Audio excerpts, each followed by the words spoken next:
What were Jewish suppers like in Jesus' time, 2,000 years ago? Not the Renaissance paintings that shaped our imagination, but the real first-century meals inside simple homes in Galilee and Jerusalem. Who reclined? Who remained standing? How did people eat? And why was sharing a table such a powerful gesture in that culture? In the ancient world, a supper was not merely about food. It was identity, honor, belonging, and often social tension. To sit at someone's table meant acknowledging bonds. To be excluded meant public rejection. It was in this setting of shared dishes, diluted wine, and carefully ordered places that Jesus taught, confronted religious leaders, and instituted the most well-known supper in history.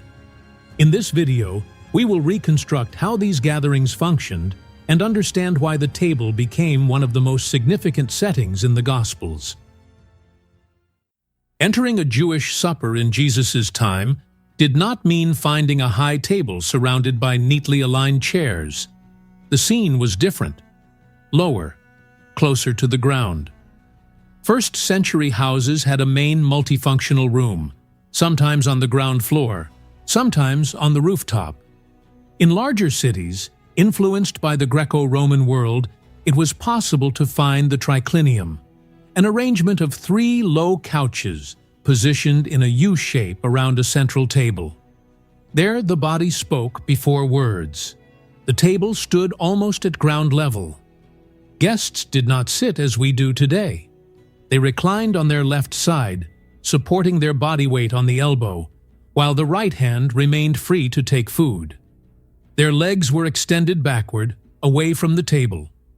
Their feet remained turned outward, visible, exposed. It was not a casual posture. It was a learned position, recognized and filled with social meaning. Reclining was not merely comfort. It was a sign of dignity. Free men participated in formal meals this way. The relaxed body indicated belonging and recognition. Posture revealed who had the right to be at the table. Even the space occupied around the table indicated proximity or distance from the host. Nothing was neutral. Even the inclination of the body communicated something invisible. This detail helps us understand a scene recorded in the Gospel of John. When Jesus rises during the supper and begins to wash the disciples' feet, he does not need to ask them to stand. Their feet were there, behind them, accessible. The gesture only makes sense within this physical arrangement. The positioning of the bodies made the act possible. In that simple environment, illuminated by oil lamps and surrounded by stone walls, the supper was more than food. The position of the body revealed something invisible yet decisive: status. In the world of the first century, the table was a carefully organized social stage. Jewish society, like Roman society, functioned within a deep structure of honor and shame. The position occupied at a supper was not merely logistical. It was a public declaration. Sitting closer to the host meant recognition, prestige, and acceptance. The greater the physical proximity, the greater the perceived honor in the eyes of everyone present. The invitation itself was already an act of social validation. Being called to a formal supper indicated that the host recognized your reputation, your position, or your usefulness within the community. But the decisive moment came when each guest assumed his place. The space around the table formed a visible hierarchy. The first places were silently contested. The last revealed lesser influence or lesser prestige.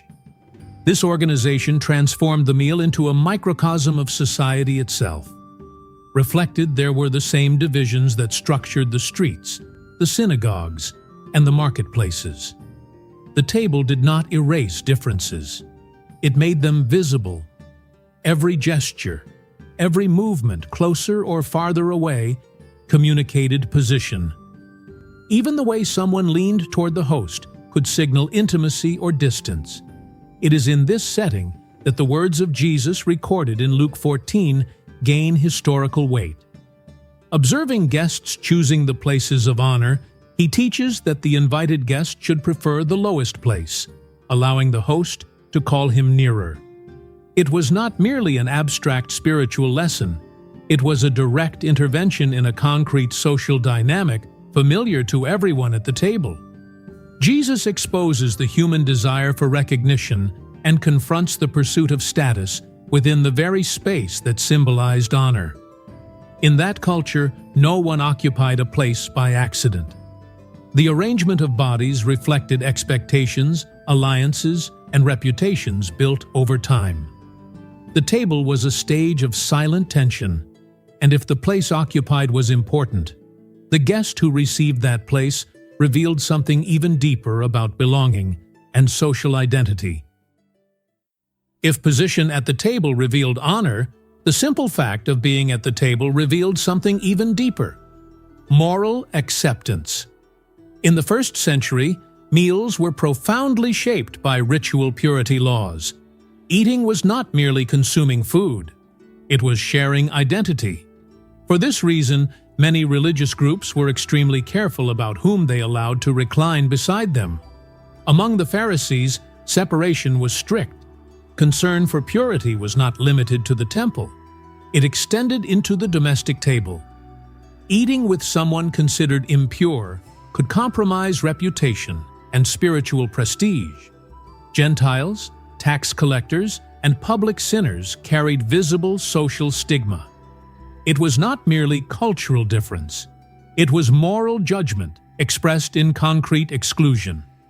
Within this context, the table functioned almost like an informal covenant. Sharing bread meant recognizing the other person as a legitimate part of communal life. That is why Jesus' choices caused such impact. When he enters Levi's house and reclines with tax collectors, he is not merely attending a meal, he is crossing a social boundary. When he accepts hospitality in Zacchaeus' house, he publicly declares that this man is not defined solely by his profession. And when he allows a woman known for her sinful reputation to approach during a supper in the house of Simon the Pharisee, the scandal is not in the perfume poured out, but in the proximity permitted. To eat together was to recognize worth. To exclude was to affirm distance. Every invitation carried deep spiritual and social implications. The table in that world was not neutral. It drew clear lines between belonging and rejection. But if presence at the table sealed invisible alliances, what exactly was placed before the guests? What was served at these suppers that marked identity and communion? At a solemn supper in the first century, the center of the table was not occupied by individual utensils or separate plates. There was bread, always bread. It was not cut with a knife, but broken by hand. Each guest extended his arm, tore off a piece, and used it as an instrument to take other foods. Bread functioned as a spoon, as a base, and as the main sustenance. Its texture varied according to the available flour, but it was dense, compact, and meant to satisfy. In the middle of the table, shared bowls held simple sauces, herb pastes, seasoned olive oil, or mixtures of cooked grains. There were no individual portions. Everyone dipped into the same container. This gesture, repeated several times during the meal, created unavoidable physical closeness. Arms crossed, hands drew near. The meal was shared in the literal sense. Fresh herbs frequently appeared as accompaniment. Some were eaten raw, others dipped in olive oil. Fish was common in regions near the Sea of Galilee, prepared roasted or dried. Red meat was rarer, reserved for special occasions or specific celebrations. It was not daily abundance, but occasional presence. Wine was also present, though not as we know it today. It was diluted with water, a common practice in the ancient world, both for safety and cultural custom. Drinking wine undiluted was seen as excess. The mixture made consumption more balanced and suitable for a prolonged meal.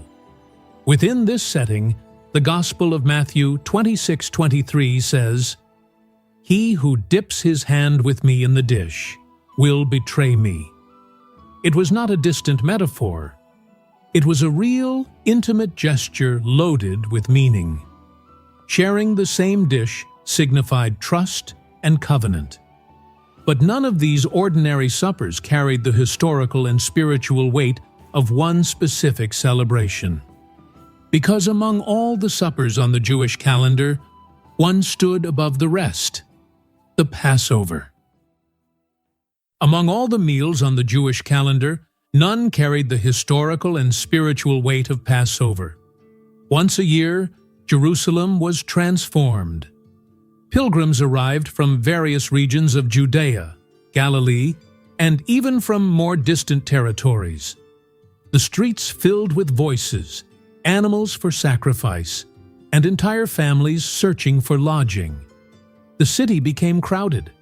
The expectation was not merely religious, it was national. The memory of liberation from Egypt pulsed as a living identity. In many ancient accounts, houses received relatives and strangers alike, and even rooftops became sleeping quarters. The smell of smoke and roasting meat mingled with the incense of the temple. Lines formed in the courtyards for sacrifice, while heads of households carried the lamb back through the narrow streets. Inside the homes, every trace of leaven was removed, carefully swept away, because the feast began with cleansing and total ritual separation. Preparation began before sunset. A room was chosen, often on the upper floor of a house. Rugs were spread out, cushions arranged around the low table.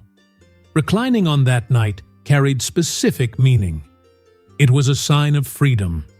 Unlike the hurried meal of the Exodus, when the people ate standing, ready to depart, now the reclined posture declared that slavery was behind them. The body itself communicated redemption. The Passover lamb occupied the central place, sacrificed at the temple, carefully prepared and consumed by the gathered family. It recalled the blood on the doorposts in Egypt. Beside it, the unleavened bread spoke of haste and purity. The bitter herbs kept alive the memory of oppression. Every element had a pedagogical purpose. To eat was to remember. To remember was to belong. During the supper, a ritual sequence of cups of wine marked specific stages of the narrative. Between one cup and another, the songs of the Hallel were sung, Psalms 113 to 118, proclaiming praise and trust in the God who delivers. The words echoed through rooms illuminated by oil lamps, blending ancient memory with future hope. Nothing in that structure was improvised. Every gesture followed tradition consolidated over centuries. Every food carried history. Every sung word reinforced collective identity. And it was within this familiar structure, repeated generation after generation, that something unexpected happened. For centuries, the Christian imagination of the Last Supper has been shaped by paintings showing a long table, aligned in a row, with everyone seated side by side, like a medieval European banquet. But that image does not belong to the first century. That night, there was no long table. There were no organized rows facing the viewer. The setting was more intimate, lower, and closer to the ground. The table was surrounded by couches or cushions, forming an arrangement around the shared food. The disciples were not aligned, they were reclining. Reclining on their left side, with their feet turned backward, their bodies formed an imperfect circle of physical closeness. This arrangement completely changed the dynamic of the moment. To speak with someone, one had to lean back or draw near at the shoulder. Conversation happened at close distances. Silence did too. Nothing there was distant or impersonal. Every gesture was perceived. Within this arrangement, Judas was likely within arm's reach of Jesus. Historical tradition suggests that the guest closest to the host occupied a position of immediate honor. When Jesus offers the dipped bread, he is not making a symbolic gesture from afar. He is extending his hand to someone physically near. Sharing the same dish meant intimacy. It was a sign of trust, not hostility. The act made the betrayal even more dramatic, because it occurred within the space of closeness. The bread was broken, as it always had been. The wine was served as in so many previous Passovers. At first glance, nothing seemed different. But then, within that familiar structure, Jesus assigned new meaning to the most common elements of the table. The bread ceased to be only a memory of the Exodus and began to point to his own body. The wine ceased to be only a symbol of ancient liberation and began to announce a new covenant. The supper was not created there, it was reinterpreted there. Jesus did not abolish the tradition. He fulfilled it and elevated it. He used what everyone already knew to reveal what no one expected. Within a liturgy repeated for centuries, he introduced the reality of ultimate self-giving. The ancient narrative of liberation found its fulfillment in his own life offered. In that room illuminated by oil lamps, between broken bread and shared wine, history changed direction. The table ceased to be only a memorial of the past and became an announcement of the future. And from that night on, no table shared by his followers would ever again be merely a common meal. The table would never again be just a table. It would become central to the teachings of Jesus. When we observe the Gospels with historical attention, it becomes evident that the table was not an occasional setting in Jesus' ministry. It was recurrent, strategic, and filled with meaning. Not by chance, many of his parables use the image of a banquet. In the parable of the Great Banquet, recorded by Luke, the kingdom of God is described as a prepared table, where those initially expected refuse the invitation, and others, considered unlikely, are called to take their places. The language was not abstract, it was culturally precise. The multiplication of the loaves also unfolds around an organized meal. Jesus instructs the people to sit down in groups, distributes the bread, and creates, in that very moment, a collective experience of provision and belonging. Eating together was not a logistical detail, it was a visible sign of inclusion. Shared food transformed a dispersed crowd into a temporary community under the same authority. Furthermore, the accounts describing Jesus eating with sinners and tax collectors are not secondary episodes. They reveal a consistent intention.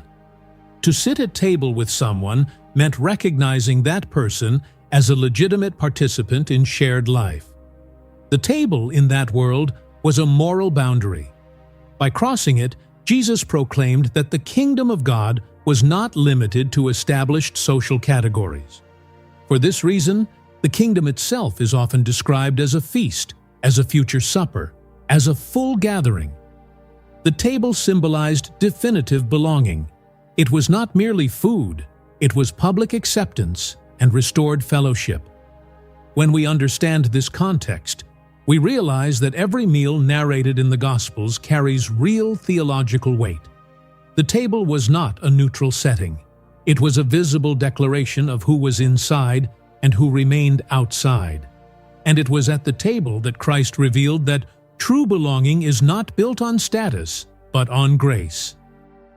And if this documentary has deepened your understanding and strengthened your confidence in the Scriptures, like the video, share it with someone who would enjoy it, and leave in the comments what impacted you most. Until the next video, and may God bless you.